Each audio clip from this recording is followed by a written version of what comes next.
அது ஒரு அழகான காடு. அன்னைக்கு ஒரு நாள், ஏன்டா நரிப்பயல, எந்த கடங்காரன் துரத்துறான் இப்படி ஓடி வரா? கரடியானே, காட்டுக்குள்ள ரத்த காட்டேரி வந்திருக்குனே.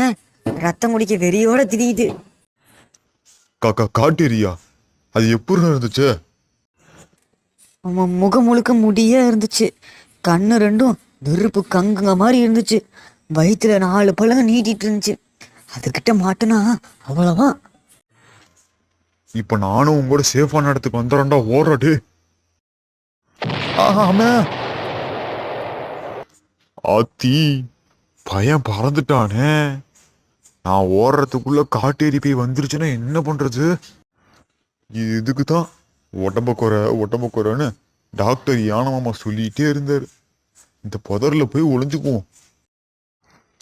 இங்க இருக்கிறத காட்டேரி போய் கண்டுபிடிச்சிருமோ? ஆண்டவா, இங்க ஒளிஞ்சிட்டு இருக்கிறத பேய் கண்ணில் மாட்டாம காப்பாத்திருப்பா. ஐயோ, காட்டேரி காட்டேரி காட்டேரி! அண்ணே அண்ணே, நான் தானே டிங்கி மரத்துல இருந்து தவறி விழுந்துட்டேன். அட குரங்கு பயில, இப்படி நேரங்காலம் தெரியாமையே வந்து மேல உழுவ.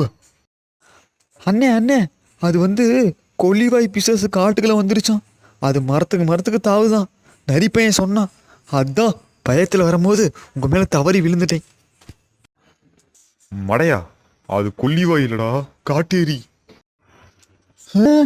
அது கொல்லிவாய் தான். நீளமான நகை இருக்குதான். அதுல ஆலமரம் விருது போல நகம் இருக்குதான். உன்கிட்ட அப்படியோ சொன்னான்? இல்லையே.